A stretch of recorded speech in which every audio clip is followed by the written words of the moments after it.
हरिओम. आज रविवार 28 डिसेंबर 2025. सद्गुरू ब्रह्मचैतन्य गोंदवलेकर महाराज यांच्या प्रवचनाचा आजचा हा भाग ऐकूया. वैदिक कर्माच्या जोडीला भगवंताचं नाम घ्यावं. गायत्री पुरस्करण झाल्यावर वैदिक ब्रह्मावृंदानंद समोर झालेलं हे प्रवचन आहे. आता महाराज आपल्याला सांगतायत की तुम्ही वेदविद्या जाणणारे सर्वजण मोठे ज्ञानी, भाग्यवान आणि पूज्य आहात.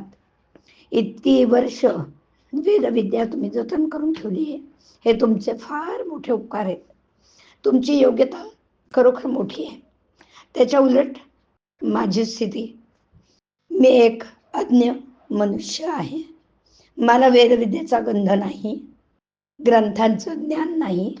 मी रामरायाचा एक दीनदास आहे आणि त्याच्या नामावर माझं प्रेम आहे. माझं म्हणणं आपण प्रेमाने ऐकून घ्यावं. वेदाने गायत्री अत्यंत पूज्य मानली, हे बरोबरच आहे. कारण गायत्रीच्या उपासनेमध्ये विलक्षण सामर्थ्य साठवलेलं आहे. गायत्रीची उपासना करणाऱ्या माणसाच्या अंगी खरं वैराग्य आणि पावित्र्य असावं लागतं. पूर्वीचे ऋषी जनपदापासून दूर असे अरण्यामध्ये आश्रम बांधून राहत असत. कंदमुळं हा त्यांचा आहार, इंद्रिय संयम हा त्यांचा मुख्य आचार, सत्य हेच त्यांच्या वाणीचं भूषण. काम, क्रोध, लोभ जिंकलेले विरागी ऋषी ही गायत्रीची उपासना करायला खरी योग्य माणसं. परंतु आता काळ पालटलाय. ज्या प्रकारचे जीवन ऋषी लोक जगत असत, त्यापैकी आपणाजवळ आता काही शिल्लक उरलेलं नाही. ऋषींचं राहणं, खाणं, पिणं, इंद्रिय संयम, सत्यनिष्ठा यापैकी आपल्याजवळ काय शिल्लक उरलाय? त्या काळी ऋषींनी पर्जन्य सुक्त म्हटलं की पाऊस पडतच आहे, आणि तेच सुक्त आज म्हटलं तर साधा वारा देखील सुटत नाही. ऋषींच्या अंगी तपश्चर्याचं सामर्थ्य होतं आणि म्हणून त्यांच्या आशीर्वादाला जशी किंमत होती तशी त्यांच्या शापाला देखील होती.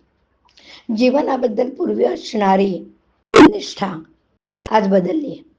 सध्या परिस्थिती अशी आहे की वैदिक कर्मावरची श्रद्धा लोकांमध्ये पूर्ववत राहिलेली नाही आणि वैदिक कर्म यथासांग घडणं कठीण होऊन बसलंय. अशा स्थितीत आपल्याला शक्य आहे तितके वैदिक कर्म करावं, परंतु चित्तशुद्धी होण्यासाठी त्यावर पूर्णपणे विसंबून न राहता त्या कर्माच्या जोडीला भगवंताचं नाम घ्यावं. सध्याच्या परिस्थितीत संयमाची बंधनं सुटत चालली, म्हणून संतांनी कळवळून नाम घ्या असं सांगितलं. नाम हे आगंतुक नाही.